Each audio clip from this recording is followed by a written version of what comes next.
Hello and welcome to Shaun's Take, brought to you by the Keystone Sports Network. Here are your hosts, Jim and Shaun. Hello and welcome to Shaun's Take, brought to you by the Keystone Sports Network. I'm Jim Galante. He is Shaun Gold. Shaun, after a week off last week, it's time to talk playoffs. Are you ready for that? I am ready, Jim. It's a very exciting time. There's nothing like this new college football playoff format. 12 teams in, good matchups here, hopefully some upsets along the way. It's going to be fun. It really is. And I know that we both are advocates of this 12-team playoff versus the 4-team playoff that we had previously. And the way it works, the first 4 teams, they get byes, the top 4 seeds. The other 8 teams play. Then after that, in the second round, the 4 winners, of course, will play the top 4 seeds. Going a long way to get to the point where I would think most people would think that second round is the best week.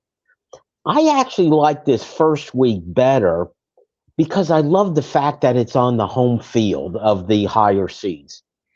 It does add a lot, and it's exciting for a fan base to have a great season like that and get another home game instead of going to a neutral site where, the student section is not going to be as prominent. The hometown fans aren't going to be there. So home field definitely adds something in these games. Plus, it's December, potential for weather to be an issue. I love it. It's also a lot of controversy with this year's 12 teams because we have 2 group of 5 teams making it in. Thank you, ACC, for having the most complex, bizarre, unfair tiebreaker. They ended up with a 5-loss Duke team as their champion, not in the tournament. So we end up, because of that, having both James Madison and Tulane in. Where a lot of people look at that as the downside, I'm actually enjoying it. It gives an extra chance for that upset for the David against Goliath aspect.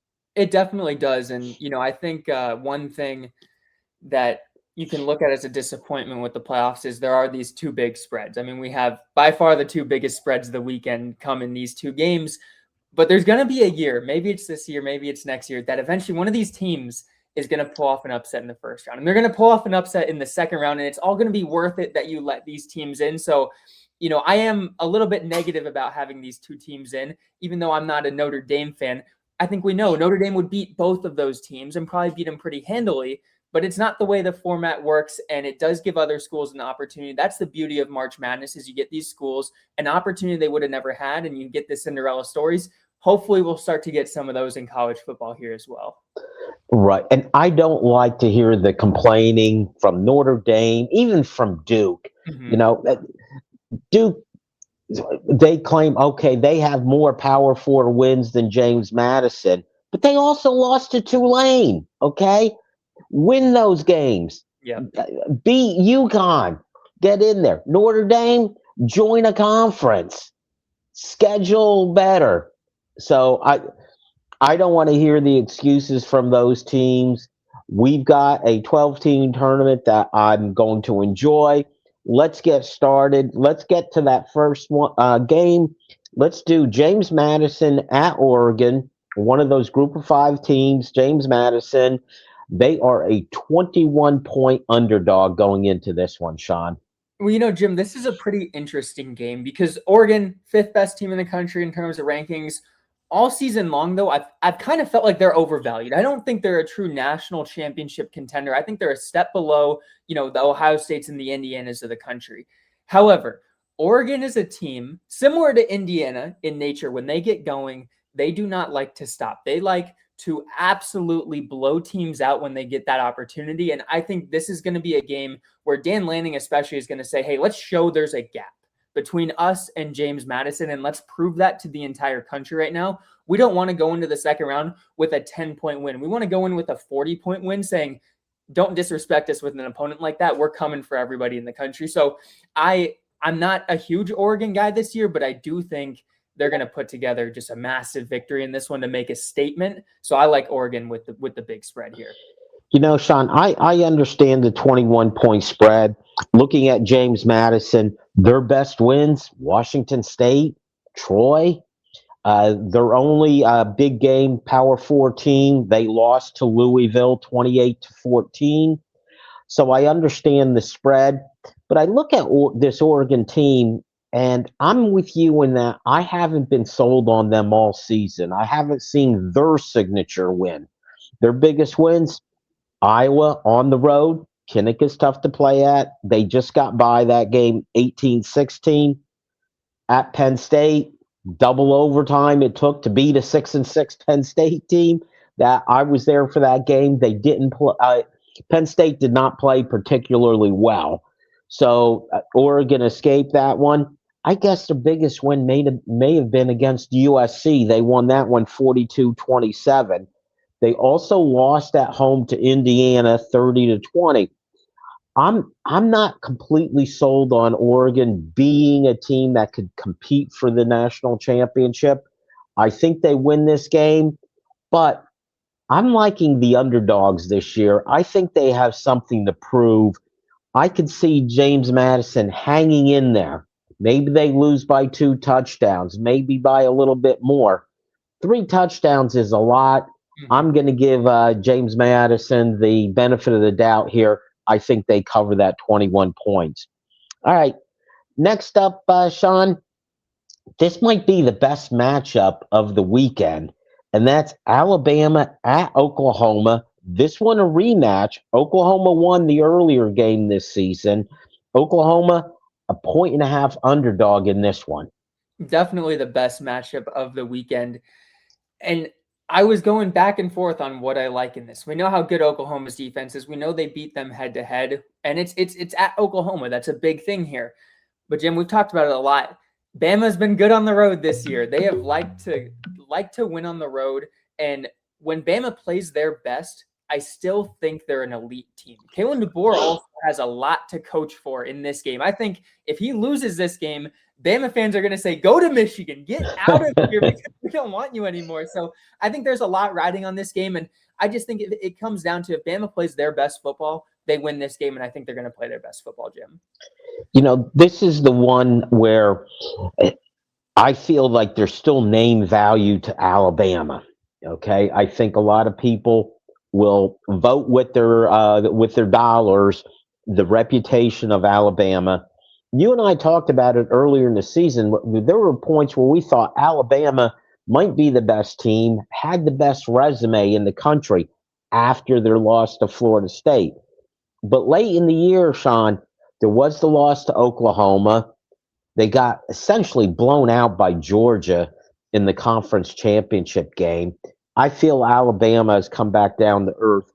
And I'm not sure Oklahoma is given enough credit for what they accomplished this year. You mentioned their defense. They've allowed 20 points only 3 times all season.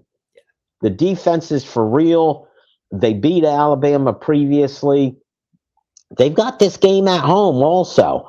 That should be worth a couple points to me. Going in on a neutral field, I look at this as a toss-up kind of game. But give Oklahoma the home field, give them an extra 1.5. I'm going with the Sooners. All right, next up, Shaun, another one of those group of 5 teams, and this is Tulane playing at Ole Miss. Ole Miss, a 17.5-point favorite in this one. Very interesting team that Ole Miss is now all of a sudden. No Lane Kiffin. You know, how are they going to respond here? I don't think Lane Kiffin left on the best terms, so it may actually motivate this Ole Miss team to make a point and prove a point here. Jim, I think Ole Miss is a very, very good team, and we've known that, but I think they truly can compete this year for a national title. And I think similar to how I talked about Oregon, they want to make a statement in this game. They don't want to go into the second round saying, hey, we won this game by 7 or 10 points, and it was almost a scare for us. I think Tulane's good. They've had a great season. They deserve to be here, but I have to go with Ole Miss. I think this offense is going to be able to put up points in this game and get this thing out of reach by the fourth quarter. So I do like Ole Miss minus 17.5 here, almost just to prove a point that they should be, a deserving team in this playoff round. All right. Interesting, Shaun. So far, you've been taking the favorites. I've been taking the underdogs. That streak's going to continue. I'm going with Tulane in this one. I don't think it, again, Tulane's not going to win this game, but I think they can make it competitive. They have a couple wins over Power Four teams. They took it to Northwestern 23-3. Oh, yeah, they beat the ACC champion Duke Blue Devils. But they actually played Ole Miss earlier in the season, and the results of that game, 45-10 win for Ole Miss, would lend credence to your support of Ole Miss. I'm looking at it, though, sometimes I think by having Tulane having that exposure to Ole Miss previously, it's like, okay, we've been on the field with them before. We've seen their best. Here are the things we can do, adjustments we can make. I see Tulane making this game competitive at least. I'm going with Tulane. All right. Next up, Shaun, this game intrigues me. This is Miami at Texas A&M. Texas A&M, the 3-point favorite. They're the home team. I think that's where that 3 points comes from. Otherwise, I think this is very much a toss-up kind of game. I think it definitely is, and I think I and you share a common belief with a lot of people that Texas A&M really isn't that good when they were the number 2 team in the country. Who had they played? They, incredible comeback against South Carolina to maintain their season, and then have Texas be their only loss of the year. However, though, I also don't think Miami's really that good either. We've seen it seems like a different Miami team on the field every single week of the season. Same thing as last year when they had Cam Ward fireworks, and then they'd give up a 20-point lead and lose a game. It's been the same story for Miami this year. When you break down the schedules, they both have a good win over Notre Dame, so they share that. But outside of that, I'm not overly impressed with anything either of these teams have done. A&M beat, some big names, Florida, LSU, Missouri. But we're not talking about Florida, LSU, Missouri this week in the college football playoffs because none of them were really that good this year. So I think this is very much a wild card game where who's actually going to be a good football team on the field this week. And Jim, when I just look at the talent, Miami has a ton of talent on this roster. I mean, they've got NFL prospects on both sides of the ball. I think Carson Beck has the experience. I'm not a huge Carson Beck fan, but I think if he plays his best, Miami's going to win this game. And I'm going to back his experience here that he had with his Georgia run. And, he may very well have won a national championship as a starting quarterback if he didn't get hurt in the college football playoffs there. He won 2 as a backup to Stetson Bennett. But I think his experience is going to carry Miami in this one. And I think Miami has the firepower needed to get a upset victory on the road, which is not going to be an easy thing to do. But I'm going to stop picking the favorites this week and go with Miami to cover this one as an underdog. All right. How about that? Let's take a look at these two teams. Miami, as you pointed out, they have that win against Notre Dame. A couple not great losses, Louisville and SMU, but they played very well the last 3 weeks of the season, culminating in a huge win against Pitt when Pitt still had a chance to get to the ACC championship game. On the other side, we have Texas A&M playing a Southeast Conference schedule. Let me ask you a question here, Shaun. Alabama, Georgia, Oklahoma, and Ole Miss. They are the 4 other playoff teams from the Southeast Conference besides Texas A&M. Those 4 teams. Do you know what else they have in common, Shaun? That they all play each other? Not one of those 4 teams did Texas A&M play this season. Okay. Yes, they played a Southeast Conference schedule, but they didn't play the biggest of the big boys. And by the way, when they did play Texas, they lost. So I'm still not sold on this Texas A&M team. This is the one also I'm going with the underdog once more. And this is one where I'm not saying about keeping it close. I do think Miami can go away with a win in this one, Shaun. So I actually have all underdogs this week. And you know what? We differ on 4 out of 5 picks. That's unusual. Definitely. One of us is probably going to come away from this weekend happy. We'll see. I'm worried about this one, but I'm excited for the games at the same time. All right. Very good, Shaun. That's it for our show. Enjoy the games this weekend, and we'll talk about it next week on Shaun's Take. Keystone Sports Network.